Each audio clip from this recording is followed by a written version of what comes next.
아시죠? 일단 이 작품을 보기 위해서 보기를 먼저 보겠습니다. 보기 22번 보기에 필요한 정보를 좀 확보하시고요.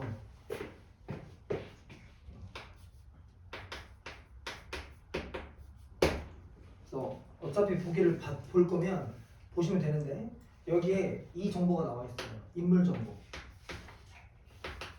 이거는 소설에서는 중심 내용이기 때문에 아주 핵심 정보잖아요. 그래서 꼭 확보하셔야 되고 여기 일섭 나옵니다.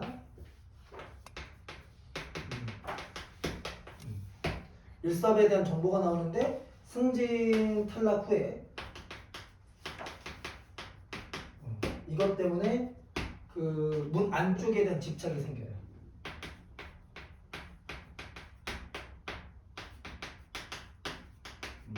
이게 뭐예요? 캐릭터. 승진 탈락된 사건, 이것에 대한 대응 반응. 그 다음 이걸 이 작품에서는 뭐라고 설명하냐면 자본주의적 질서 속에 순조롭게 편집되지 못하고 있는 자아가 지니고 있는 체제의 보호 속에 더 깊이 안주하고 싶어하는 욕망. 문안에 집착하는 게 바로 뭐냐면 체제의 보호 속에 더 깊이 안주하고 싶어하는 겁니다. 체제 속에 안주하고 싶은 소망. 그리고 그와 관련된 불안감이다. 그러니까 이 작품이 나오면 학생들이 약간 이해를 못하더라고요. 왜냐하면 본인들이 이 경우를 당해보지 않기 때문에. 근데 이제 아버님들한테 보여드리면 이거 잘 이해하시겠다. 직장 생활 해봐야 돼. 그래서 이 작품을 자기가 이해하지 못하겠다. 그러면 일단 학교를 그만두시고 회사에 빨리 취직하세요. 그래서 잘려봐야 돼. 아니 잘리면 안 되고 잘리랑 말라 그럽니다. 그러면 이 작품을 훨씬 더 이해하기 좋은 겁니다. 친구들이 이제 요즘 이렇게 또 하면 나이가 공개되니까 안 되겠다. 네, 요즘은 뭐 30대 초반도 잘리니까요. 친구들이 30대 초반인데 친구들이 이제 한참 40대 중반 후반 이렇게 되니까 회사에 대한 고민이 많은 그런 시절이에요. 그래서 이제 이거 볼 때마다 친구들이 생각납니다. 선생님은요? 그래서 저는 상관없어요. 왜냐하면 학원 강사는 자영업자이기 때문에 자영업자 프리랜서는 그냥 삶 자체가 고용 불안입니다. 그래서 늘 고용 불안이기 때문에 뭐 특별히 이런 걸 뭐 더 느껴야 될 것도 없어요.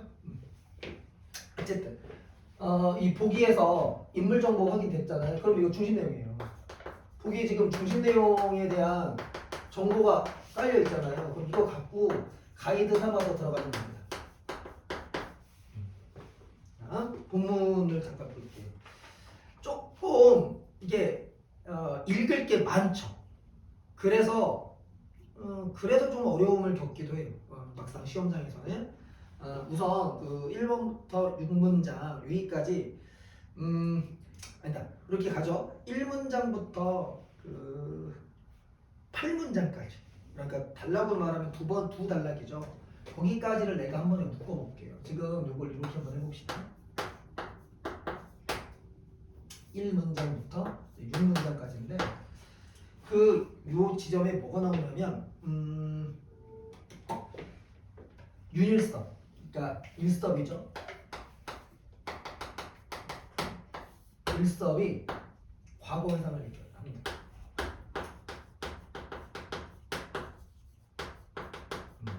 이걸 누구한테 털어놓냐면 손 박사라고 하는 인물에게 털어놓는 거예요. 그럼 여기서는 이제 일단 서술의 초점이 누가 되는 거냐면 오해해서 안 되는 게 서술의 초점은 물론 일섭이 포인트지만 실제로 지금 시선은 누구의 시선인 거냐면 손 박사의 시선이죠. 왜냐하면 이 얘기를 손 박사한테 털어놓는다는 건 손 박사의 시선으로 이 얘기를 뭐 한다는 거죠? 평가한다는 거예요. 그러니까 손 박사는 이 내용을 뭐라고 바라보냐면 이렇게 얘기하잖아요.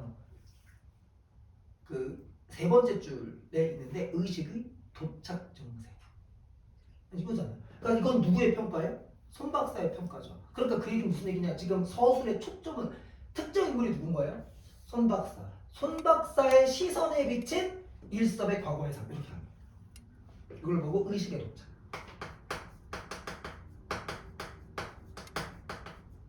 의식의 도착은 그 도치 같은 거예요. 바뀐 거. 그러니까 도착 증세가 나오는 거고 이거 아니에요? 맞죠? 문제점이잖아요. 그러면 문제점이니까 그럼 해결 방안 이러면 안 되고 문제점이니까 그 갈등, 소설이니까. 갈등이 나왔다는 얘기는 갈등의 원인에 주목하라는 얘기고 갈등의 해결 양상이 나올 가능성이 있기 때문에 그것까지 주목하라는 얘기예요. 근데 잘 생각해 보세요. 이게 해결되려면 이 문제점이니까 뭐를 잘 봐야 돼? 갈등이 해소된다는 건 이 문제를 뭐 하겠다는 거죠? 해소하겠다는 거잖아요. 정상으로 돌려놔야 되잖아요. 그러면 해결 방법이 제시가 돼야 됩니다. 그런데 해결 방법을 제대로 제시하려면 뭐를 정확하게 봐야 돼요? 원인. 맞죠? 지금 얘가 누구한테 얘기하면 손 박사한테 얘기하는 거죠? 그럼 해결 방안은 누가 제시하겠어요? 당연히 손 박사가 제시해야 될 거 아니에요. 그럼 손 박사가 이 문제에 대해서 뭐를 분석해낸 거예요? 원인 분석을 해야 된다. 그 원인이 잘 분석되면 소설이 깔끔하게 마무리되는 거고 잘 분석이 안 돼. 그럼 갈등이 지속되는 거. 그러면 작품 전체가 좀 보이죠? 그래서 뒤에 그렇게 되는 거예요. 네, 지금 의식의 도착 증세가 나오고요. 이 과거 해상 나왔잖아요. 그리고 과거 해상이잖아요. 과거 해상 나오면 우리가 광장에서 했어요. 반드시 뭐하고 연결해라? 현재하고 연결해라. 이 과거 해상은 둘 중에 하나 전환의 계기가 되든지 과거를 이해하는 단서가 되든지. 그러면 이 내용이 뭐냐? 이 내용이 자기가 대학 시절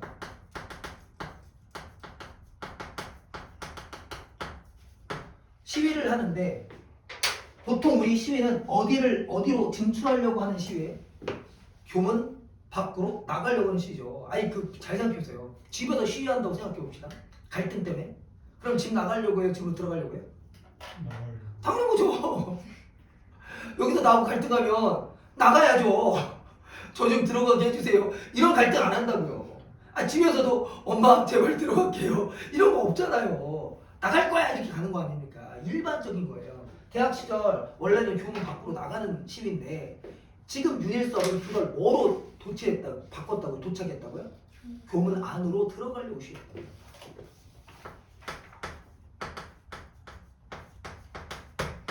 그러면 이거는 앞에 뭐하고 연결되는 겁니까? 얘하고 연결되는 거죠. 그래서 이렇게 보기를 끊임없이 대응시키면서 읽으셔야 돼요. 그러니까 되죠? 이걸 갖고 뭐라고 보는 겁니까? 의식의 도착. 그러니까 쉽게 말하면 이 사람 지금 뭔가요? 또라이인 거잖아요. 정신병이잖아요. 그러면 정신병을 손 박사한테 털어보니 손 박사는 그걸 듣고 뭐를 제시하는 거예요? 해결방 이렇게 갈 거예요. 자, 지금 그게 6문장까지였어요. 그리고 나서 미안합니다. 6문장이라 8문장까지였어요. 잘못 얘기했네. 그리고 나서 9번 문장부터 29번 문장까지가 누구의 발화입니까? 일섭의 발화예요. 그래서 요 얘기를 하고요. 9번 문장부터 일섭이 9문장부터 지금 28문장까지 되게 길지. 그래서 좀 짜증나는데 29문장까지 요게 일섭이 손 박사에게 털어놓는 얘기입니다. 요게 이제 두 가지가 나오는 거예요. 하나는 대학 시절 얘기하는 거고요. 과거. 그리고 나서 문장을 쭉 읽다가 사실은 어디에서 한번 끊어줘야 되냐면요.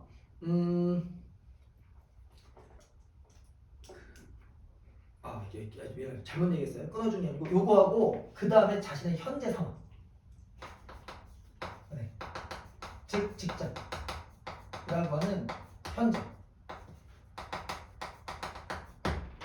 그러니까 대학 시절도 어디에 들어가려고 했고 교문안으로 들어가려고 했고 은행에서도 지금 어디로 계속 들어가려고 하는 겁니까? 그 안쪽으로 들어가려고 하는 거잖아요. 그럼 이게 뭐 하는 거예요? 같은 거.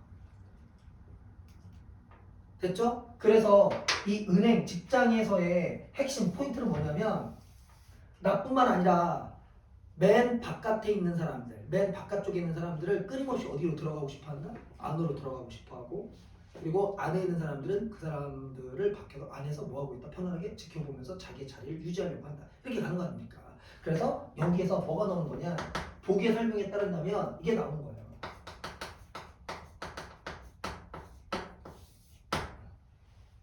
맞죠? 이거 보기.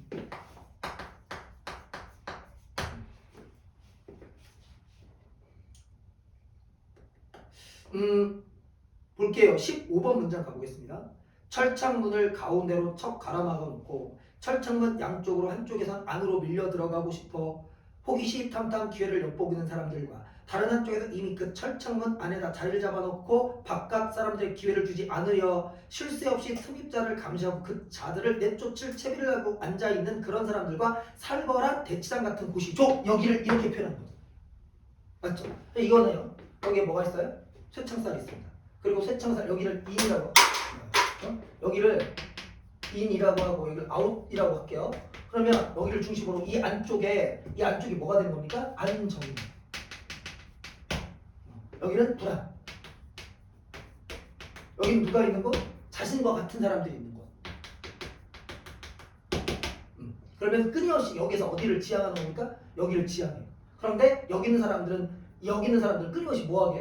막 못 오게 막죠. 그러니까 이게 뭐예요? 살벌한 대치, 현장, 경쟁이 만들어내는 불안감을 이렇게 의식의 도착 현상을 드러내고 있다. 여기까지 됐죠? 오해하시면 안 되는 게 이 쇠창살 있잖아요. 쇠창살을 쇠창살의 단어만 보고 부정 아니에요? 이렇게 얘기하는 사람 있어요. 죽여버려요 진짜. 아니잖아요. 쇠창살이라고 하는 건 쇠창살을 기준으로 안정과 불안정을 나누는 경계라고. 됐죠? 그렇게 이해하시고 그게 지금 어디까? 그래서 19번 문장에 보면 그걸 비유적으로 뭐라고 표현하느냐? 완전한 피라미드 포진이라고 하는 거예요. 왜냐하면 이렇게 가는 거예요. 그다음에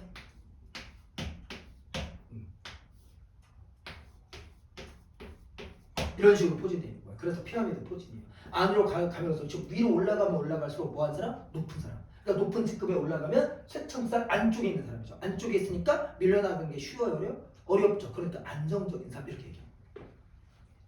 됐죠? 그게 지금 어디까지 얘기냐면 29번 문장까지 얘기고요. 그게 이 발화가 누구한테 전달되는 겁니까? 손 박사에게 전달됐죠? 그럼 손 박사가 30번 문장부터 나옵니다. 걷잡을 수 없는 비약과 전도가 함부로 감행되고 있는 이야기였다. 누구 관점으로 설명하는 겁니까? 서술하는 겁니까? 손 박사의 관점으로. 손 박사는 그래 어느 날 마침내 유니셉의 전 근무지 점포를 찾아 가본 일이 있었다. 은행점포 저석 배치에 관한 이야기가 의외로 잦았던 데다 유니셉의 그런 점포 얘기 가운데는 그에게도 분명히 짚혀오는 것이 한 가지 있었기 때문이었다면서 이제 방문한 겁니다. 됐죠? 여기까지 끊으면 이게 첫 번째 장면. 그래서 첫 번째 장면이 지금 32번 문장까지 오면 돼요. 여기까지 보시고 자, 그 다음에 이제 두 번째 그리고 참 이 얘기를 빼놨군요. 지금 이 작품에 앞부분의 줄거리가 있어요? 없어요? 없죠. 기억하죠? 앞부분의 줄거리가 없으면 제시문이 뭐하고 뭐로 나뉜다? 전반부와 후반부로 나뉜다. 얘가 뭐예요? 전반부잖아요. 그러면 얘가 뭐가 되는 겁니까? 후반부에 뭐가 나올 거라고요? 메인이 나온다고요. 그럼 전반부에는 뭐가 깔리는 거냐? 인물, 관계, 그러니까 인물이니까 캐릭터, 관계 이어질 사건. 그리고 후반부에 그걸 바탕으로 후반부에서 뭐 되느냐? 걔를 구체적으로 쭉 드러내는 겁니다. 됐죠? 자, 중요한 부분 줄거리 보겠습니다. 유닐섭의 증세가 쇠창살과 관련 있다고 본 손 박사는 손 박사에 뭐가 나와요? 진단 나옵니다. 처방에 따라 병증이 호전된 유닐섭은 퇴원을 하게 된다. 그럼 여기까지 딱 끊으면 뭔가 해결된 것 같잖아요. 그런데 그러던 어느 날 유닐섭은 쇠 울타리 속에 갇힌 동물원들의 동물을 보다가 손 박사의 진단과 처방에 의심을 품게 된다. 예, 거기 밑줄에 있겠죠. 뭐? 의심. 그럼 그 얘기는 무슨 얘기냐? 이 문제가 해결됐다 안 됐다? 안 됐다. 자, 손 박사가 일시적으로 그러니까 손 박사가 뭔가 처방을 했어요. 처방을 했는데 그 처방이 해결 방안인 겁니까? 아닌 겁니까? 아닌 거죠. 그럼 손 박사의 처방이 해결 방안이 아니라는 건 뭐를 제대로 못했다는 거예요? 원인 분석. 진단을 제대로 못했다는 거잖아요. 맞아요? 그러면 이어질 사건은 뭐예요? 손 박사의 처방, 그러니까 진단과 대책이죠. 대책에 대한 일섭의 의심자. 자, 그런데 이 의심도 뭐를 통해서 나타난다고 했었냐면 그래도 얘기한 거예요. 자연물 감각나무 주목하라고. 동물원, 그 쇠 울타리 속에 갇힌 동물.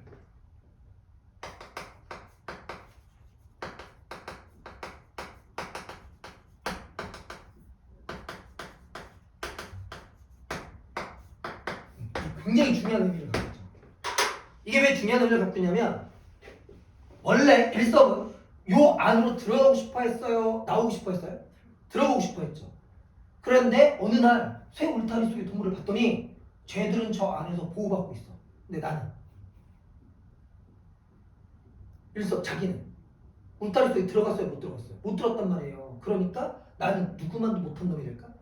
오케이 이렇게 가. 그러니까 이걸 뭐로? 계기로 생각이 뭐였다? 바뀌었다. 그럼 이게 뭐예요? 계기.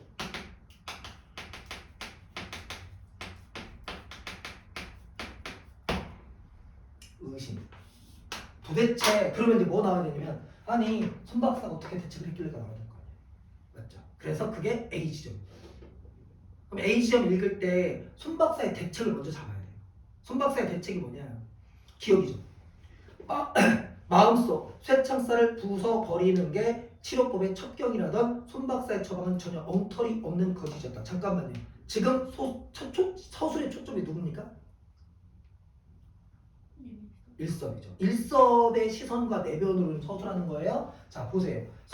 일섭이가 뭘 의심하냐면 이걸 의심하잖아요. 손 박사의 대책을 의심하는데 이 손 박사의 대책이 뭐냐? 손 박사는 마음속 자기가 그러니까 일섭 네가 마음속에 품고 있는 쇠창살을 부셔버려라. 즉 무슨 얘기냐? 뭐를 바꿔라? 마음속 쇠창살을 부셔버려라. 이 말은 네가 마음속에 쇠창살을 갖고 있으니까 이런 생각을 하는 거야. 그러니까 네 마음을 바꿔라. 라는 대책을 내는 거예요. 그러니까 손 박사의 대책은 뭐냐면 일섭이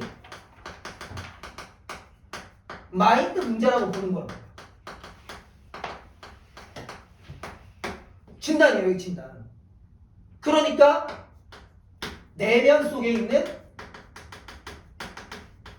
쇠창살을 없애라고 한 거예요. 이게 지금 대책으로 내는 거란 말이에요. 예를 들어서 선생님 제가요 너무 힘들어요. 어떻게 하면 좋죠?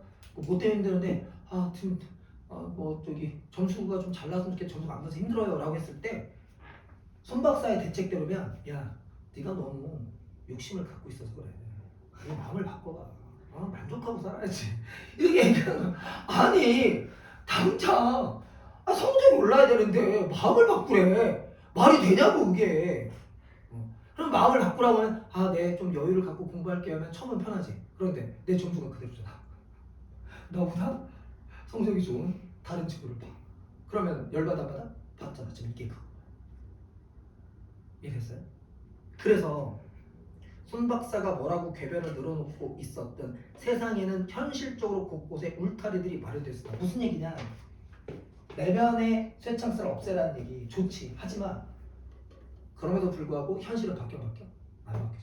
그럼 이 대책이 현실적인 대책이 되는 겁니까? 안 되는 겁니까? 안 되는 거예요. 그래서 이게 현실적 대책이 아닌 거예요. 라고 누가 평가하는 거예요? 일섭을 평가하는 거예요. 일섭은 뭐를 의심하느냐? 손 박사가 내준 대책이 현실적인 게 아니다라고 하는 거예요. 그러니까 무슨 얘기냐면 그러니까 내가 들어가야지. 내가 들어가지도 않고 네가 그런 부담을 갖는 걸 없애라고 하는 게 현실적으로 해결되겠냐고요. 안 된다니까요. 왜냐하면 실제 들어가는 존재가 있잖아. 그러니까 자기가 뭐 하는 게 중요한 거야. 들어가게 만드는 게 중요한 거야. 이게 실질적인 대책일 거 아니에요. 근데 손 박사는 그건 아니고 네 마음속에 얘를 없애라고 했기 때문에 그게 실질적 대책이 안 되는 거예요. 이해하시겠죠? 그럼 봐요. 결국 내가 어디로 들어가야 돼? 그렇지. 그래서 보기를 보세요. 보기에 쇠창살 안에 들어가는 게 나옵니다. 보기 읽어보시면 여기 있죠? 동물원 안에 들어간다. 그래서 맨 마지막에 일섭이 동물원 안에서 발견돼요. 사자를 끌어내놓고 그 안으로 들어갑니다. 이 작품의 끝에 가요. 갑자기 없어져요. 그래서 제목이 황홀한 실종이에요. 갑자기 없어져요. 그래서 일섭을 찾아야 될 거 아니에요? 일섭을 찾기 위해서 손 박사가 일섭의 은행 동료를 만납니다. 그러니까 은행 동료가 손 박사를 찾아와요. 그래서 하는 얘기가 너의 진단은 잘못됐다. 너는 현실을 잘 모르는 것 같다. 이렇게 얘기합니다. 그러면서 쭉 얘기를 하고 그 다음 장면에서 일섭이 동물원에서 발견해요. 그 안에 들어가요. 이해하시죠? 됐죠? 이 얘기예요 이게. 그래서요 38번 문장 보세요. 그리고 그것은 물론 쇠 울타리 안에 쾌적한 공간을 혼자 독차지하고 즐기려는 자들을 위한 영리한 고안이었다. 그것이 뭔데요? 이거. 야, 네 마음속에 새창살 없애라고 하는 말은 사실은 자기의 뭐를 지키기 위한 거였다? 자리를 지키기 위한 거였다. 라고 얘가 의심하는 거예요. 우리도 그렇잖아요. 자세히 보세요. 아니 요즘 20대들이 40대 50대를 싫어하는 이유 중에 하나가 그러면 특히 남자들이 아니 지들은 젊었을 때 부동산 투기하고 해서 돈 많이 벌어놓고 왜 젊은 사람들한테는 투기 못하게 집값을 내려? 니들은 돈 벌어놓고 우리도 돈 벌 거야. 이런 불만이 있다는 거예요. 20대들이. 그래서 특히 20대 남자들이 급속히 40대 50대에 대한 반감이 큰 이유 중에 하나가 그거라고 하더라고요. 그러면서 그래서 투표 성향도 바뀐다. 원래 20대가 가장 진보적이어야 되는데 우리나라는 40대 50대가 가장 진보적이거든요. 그럼 왜 20대가 진보적이지 않냐면 40, 50대가 진보적인 것에 대한 반감. 그걸 위선이라고 본대요. 지들은 20, 30대, 30대 때 집 사가지고 돈 많이 벌어놓고 우리가 돈 좀 벌려고 이제 부동산 아파트 투자해서 돈 좀 벌려고 하니까 아파트 가격 못 올리게 하고 이것도 위선이다. 뭐 이렇게 본다는 거예요. 그 다음에 40대 50대들은 좋을 때 취업돼가지고 자기 자리 잘 지키면서 안정적 있으면서 20대들이 취업 안 되는 것에 대해서 20대들이 노력을 들여서 또 뭐 당연히 20대는 힘든 거야 뭐 이런 걸로 퉁치려고 한다. 그것에 대한 반감으로 니들은 그렇게 하면서 왜 우리는 그렇게 못해? 이런 생각을 하게 되는데 일성도 똑같이 생각하는 거야. 손 박사 너는 의사니까 좋잖아. 너는 편하잖아. 너는 안정적이잖아. 그러니까 너는 안정적이니까 나 같은 사람들이 안정적인 걸 바라는 게 아니야. 이렇게 본다. 라고 의심하는 거예요. 무슨 얘기인지 알겠죠? 그러니까 이 손 박사의 대책을 일섭은 일단 첫 번째 현실적이지 않다. 두 번째 기득권을 지키기 위한 방법이다. 이렇게 본다는 거예요. 그렇죠? 그래서 그 저기 각하를 뽑았다는 20대들이. 그래서 40대 50대들이 그 20대를 엄청 욕했죠. 당해봐라 이 새끼들아. 우리는 괜찮다. 우리는 어차피 먹고 살 만큼 벌어놨다. 니들 한번 당해봐라. 그래서 요즘 20, 30대들이 당하고 있어요. 영끌해가지고 집 사가지고 지금 잘 모르죠? 영끌해서 집 사서 지금 곡소리 난다. 30대들이 4억 5억씩 대출 받아가지고 막 6, 7억씩 대출 받아서 집을 사서 지금 이자가 엄청 이자율이 금리가 많이 올라가서 내야 되는 이자가 너무 많은 거예요. 그래가지고 지금 다 죽으려고요. 그래서 이 30대들 돈 벌면 맞벌이해서 전부 다 이자 내는 데 쓰고 좀 빤스만 입고 살고 좀 이런다고요. 이 어려운 시 그래서 40, 50대 뭐 비웃었다고요. 그래? 니네가 그래서 저렇게 했어? 그럼 한번 당해봐. 이렇게 비슷한 겁니다 지금. 영끌하시면 안 됩니다. 아니 열심히 일해서 돈을 벌어야지. 영끌해서 돈을 벌려고 그래. 그리고 20대, 30대에서 집이 갖고 있는 사람이 얼마나 되겠어요. 나도 40 돼서 집을 샀어요. 우리 딸 때문에. 우리 딸이 지나가다가 아빠 나 저 놀이터 좋아 그래가지고 그래 알았어 그럼 여기로 살자 그래서 딸 바보가 그래서 어느 집에서 딸 낳았다고 하면 아유 또 바보 하나 나오겠구만. 우리 딸이 이 놀이터가 좋다는데 어떻게 사야지. 나도 40 돼서 샀어요. 그죠? 40 돼서 30대 때 집을 사야 될 생각은 안 했거든요. 근데 요즘은 20대 후반, 30대가 집을 사야 된다고 생각하고 그 다음에 뭐 이렇게 이런 얘기하면 좀 꼰대 같나? 그 20, 30대가 또 외제차도 많이 타요. 인생 뭐 있어? 질러 뭐 이렇게 해서. 너무 영향을 미치고. 부러워요? 부러워하지 마세요. 큰일 납니다. 내 주변에 그런 지금 이제 막 30대 후반 그런 사람들 좀 있거든요. 무리하게 대출 많이 받아서 집 사고 죽으려고 해요. 그냥 거짓말 안 하고 진짜 죽으려고 해요. 그냥. 근데 뭐 6, 7억씩 대출 받으면 살아생전에 갚을 수는 있어요. 그러니까 그런 사람들 때문에 집값이 떨어지면 안 되는 거예요. 빨리 집값이 올라서 얼른 팔고 차익 남겨서 자기 돈 벌려. 그래도 이 대출을 많이 받아서 집을 사면요, 이게 그 고통이 자기는 좋을 수 있겠다. 그런데 이게 주변 사람들에게 다 전가가 돼요. 왜냐하면 집값이 올라가야 되거든. 대출을 많이 받은 사람들이 많잖아. 그럼 집값이 안 떨어지는 거야. 왜냐하면 자기들이 받은 대출을 회수해야 되기 때문에 집이 무조건 올라가야 돼. 그러니까 그런 사람들이 집값을 못 내려가게 하는 거예요. 근데 우리나라는 그런 사람들이 너무 많으니까 집값이 그동안 안 내려간 거예요. 그래서 내가 팔아라 그랬더니, 그럼 팔으려고 내놨는데 내놓은 가격이 시세보다 너무 비싸게 내는 거예요. 그러니까 팔리나? 매달 이자 갚느냐고 죽으려고. 그래서 내가 뭐 말은 못하는데 내가 못해주진 않습니다. 그래도 참 어리석다. 나 같으면 얼른 팔고 차라리 전세 사는 게 낫지. 그거 많이 받아. 월급쟁이들 월급이 사실 뻔하거든요. 월급쟁이들 월급 별로 안 돼요. 얼마나 되겠어요? 30대 후반, 40대 초반이 월급쟁이들이 얼마나 받겠어요?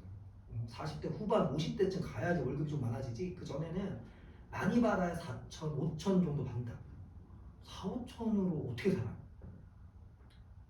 아니, 그러니까 예를 들어서 예를 들어 고기에 곱하기 3, 4, 이 정도 돼도 사실 그렇게 내가 여유 있게 산다는 느낌을 못 받는데, 근데 그거 받아서 대출 갚고 여가 생활 어떻게 합니까? 안타까워. 그러니까 맨날 집값 올릴 걱정이는 생각이나 하고 집값을 올려준다는 사람들을, 그런 정치인들만 뽑는 거예요. 그러니까 사회가 점점 힘들어지는 겁니다. 가슴 아픕니다. 그런 사람이 많아가지고. 오히려 지금 40대, 50대들이 훨씬 더 우리 세대는 이렇게 살았지만 다음 세대는 좀 안 그래야 된다는 생각으로 지금 이러는 거예요. 지금 20, 30대들은 집값에 대한 좀 부담으로 더 벗어났으면 좋겠다. 그래서 부동산 가격이 낮아졌으면 좋겠다고 생각하는 거지, 나는 많이 벌었으니까 니네 벌면 안 돼, 이런 걸로 하는 게 아니라니까요. 네, 오해들 하죠. 집값 너무 비싸긴 해요. 너무 비싸요. 너무 비싸요. 목돈 너무 비싸요. 기본 막 20억. 저는 나중에 시골 가서 살려고요. 훌륭한 생각. 이런 사람들이 많아져야 돼요. 안타까워요. 다들 막 그 집값 그거 올라가나 안 올라가나만 계속 쳐다보고 있어요. 그러니까 사람들이 노동 의욕이 떨어지는 거예요. 일을 해서 돈을 모아서 그 재미로 살아야 되는데 아무리 벌어도 내가 저 집 못 사잖아요. 그러니까 유일하게 돈을 한꺼번에 많이 받는 방법은 그거밖에 없는 거예요. 부동산 투기, 주식 투기, 이거밖에 없는 거예요. 코인 투자. 안타깝습니다. 투기는 누군가는 손해를 보게 돼요. 내가 누군가는 돈을 벌겠지. 하지만 내가 버는 것 때문에 수많은 사람들이 돈을 잃어야 돼. 왜냐면 재원 한정적이니까. 그러니까 그걸 좋아하면 안 돼. 그저 열심히 일해서 저축하는 밖에 없어. 나는 아무것도 안 해. 저축만 해. 내 친구들 맨날 나한테 그랬어요. 야, 너 돈도 잘 버는데 야, 집 좀 사놓지 그랬니 맨날. 그리고 내가 그런 친구들한테 가운데 손가락을 펴니다. 나는 그렇게 안 살아 이 새끼야. 이 속물적인 새끼야. 이렇게. 자, 됐죠? 이런 얘기예요. 그래서 39번에 선택을 받은 자가 누굽니까? 손 박사와 같이 안정적인 삶을 사는 사람들이잖아요. 그런 사람들은 안전한 수의 울타리 보호 속에서 기분 좋게 바깥 세상 구경이나 하고 살아가고, 선택받지 못한 자가 누굽니까? 자기와 같은 사람이죠. 선택받지 못한 자들은 바깥으로 쫓겨난 채 선택받은 자들의 모욕적인 눈길 속에 우왕좌왕 방황을 계속하고 있는 게 현실이었다면서 일섭이가 현실을 그렇게 진단합니다. 그것은 참으로 윤일섭으로서는 커다란 각성이었다. 하물며 그 울타리의 안락한 보호가 사자 따위 등짐들까지 이르러 쓴 애랴. 그 안락한 울타리가 어디에도 있더라? 새 울타리 속에 동물에도 있더라. 그러면 이 동물도 뭐 받는 존재? 그렇지, 안락한 보호를 받는 존재. 그러니까 이 새 울타리는 뭐가 되는 거야? 그 안락한 보호가 되는 거야. 이게 됐죠. 그러니까 자기와 무슨 관계입니까? 대비조. 이렇게 됐죠? 그래서 이제 그렇게 가는 겁니다. 됐죠? 마무리는 이렇게 하시면 되겠습니다. 여기까지. 잠깐만요. 거기 참으로 유릴성으로서는 커다란 각성이라고 그랬죠. 그 각성 보자마자 뭐라고 해야 돼요? 내면? 소설의 가장 중요한 거 내면 변화. 내면 변화가 나오면 내면 변화에 뭐를 보라고 그랬죠? 계기. 맞죠? 이렇게 해서 각성을 하게 됐잖아요. 그럼 각성은 내면 변화잖아요. 내면 변화는 소설에서 가장 중요한 요소 아니라고 했죠. 그럼 걔가 이 내면 변화라는 계기가 뭐예요? 이거. 그래서 어디로 들어가는 거냐? 나중에 이 안으로 들어가는 거니까 동물을 끄집어내는 거. 됐습니까? 문제 보겠습니다. A에 대한 설명으로 적절한 것도 했습니다. 자, A 지점이 바로 이 지점이죠. 여기. 메인을 물어보는 거예요. 메인이니까 당연히 물어볼 수밖에 없는 거고요. 그러면 설명으로 적절한 것 그랬잖아. 설명에다 동그라미 하시고요. 문제에서 설명을 냈다는 얘기는 이제 계속 내가 얘기하지만 항상 문제가 무엇을 물어본지를 꼭 봐야 된다. 설명을 물었을 때에는 첫 번째 인물이에요. 무조건. 인물 기준으로 인물이나 사건을 기준에 놓고 얘가 맞으면 그 다음에 뭘 보느냐? 두 번째 형식을 보는 거예요. 형식이나 표현. 그리고 마지막으로 얘가 맞으면 이 1번과 2번의 관계를 보는 거예요.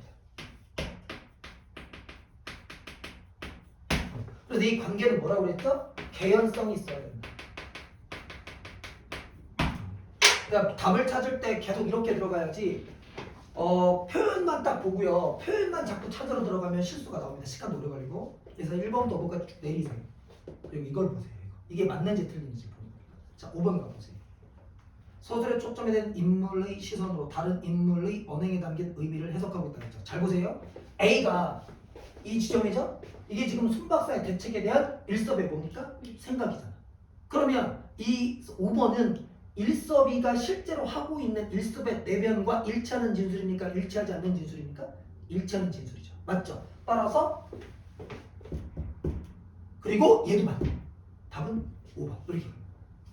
그러니까 1번 어디냐, 2번 어디냐로 가는 게 아니고 설명으로 적절한 거기 때문에 1번부터 5번까지 내리는 거예요. 내리면서 A의 핵심, 그 A의 핵심은 뭐냐? 인물이라는 거죠. 인물의 내면과 연결되어 있는 진술을 보는 거예요. 알겠죠?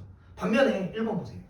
이야기 속 서술자의 자기 고백적 그런데 이야기 속 서술자 밑줄합니다. 이러면 시점이 몇 인칭이어야 됩니까? 1인칭. 근데 이거 뭐예요?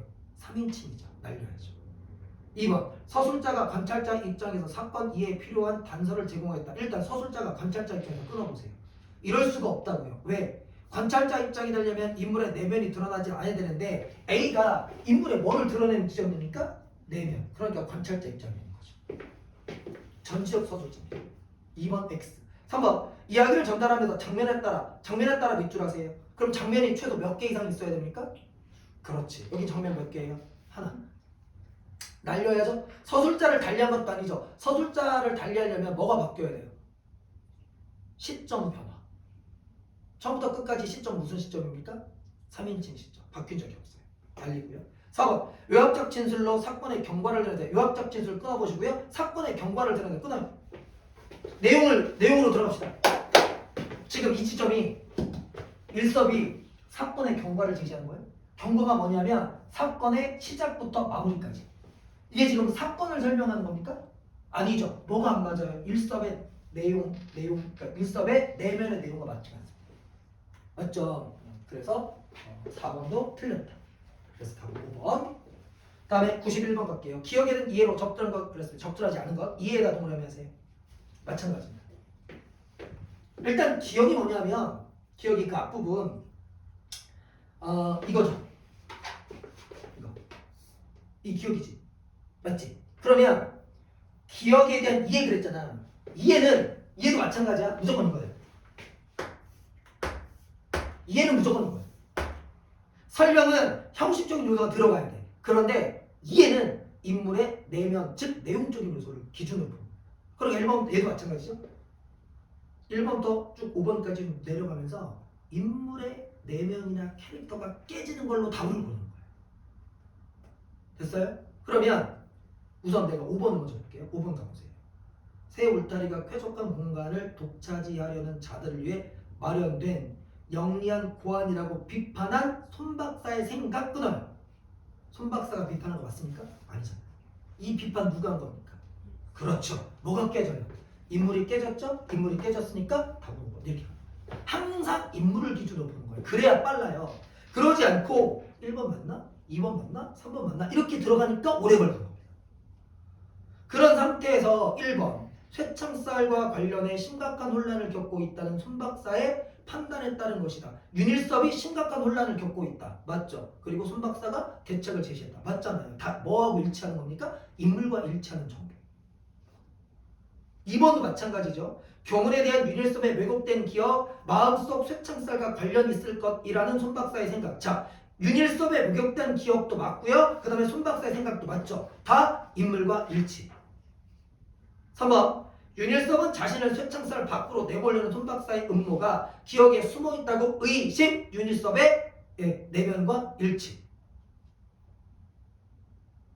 4번 윤일섭은 손 박사가 자신은 정작 쇠 울타리 안에 있으면 즉 안정적인 삶을 살고 있으면서 기억을 내리고 있다고 생각한다. 역시 의심하고 똑같죠. 인물의 내면과 일치. 답은 이제 오답을 정리할 때는 하나하나 보니까 시간이 오래 걸릴 것 같지만 막상 실전에 가면 1번부터 5번까지 쭉 내리다가 쭉쭉쭉 넘어가다가 5번에 이 인물 깼네? 오케이 5번 이렇게 해서 정리하는 거예요. 자 92번 가겠습니다. 마지막 문제. 마찬가지로 감상에 동그라미 하시고요. 자 이거 마찬가지. 이해, 감상 다 이거예요. 그런 상태에서 이게 맞는 게 2개 이상이 있어. 그럼 뭐라고 그랬죠? 그 다음에? 팩트. 그래서 감상은요 선택지가 이렇게 나온다고.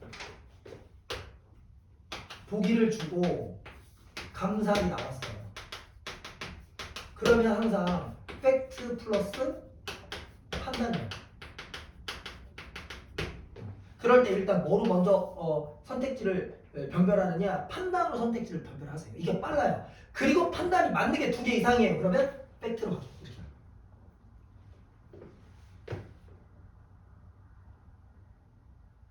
됐어요? 선택지 4번을 먼저 보겠습니다. 바깥 세상 구경이나 하면서 살고 있는 현재의 자신을 끊어보세요. 과거의 자신의 자리로 되돌려 놓아야 한다는 윤일섭의 각성 끊어요. 각성에다 동그라미 하시고요. 물어봅시다. 윤일섭이 각성한 게 과거에 돌아가겠다는 각성에 아니잖아요. 뭐가 깨져요? 인물이 깨졌죠. 그렇죠? 여기서 지금 각성하고 있는 건 이거잖아요.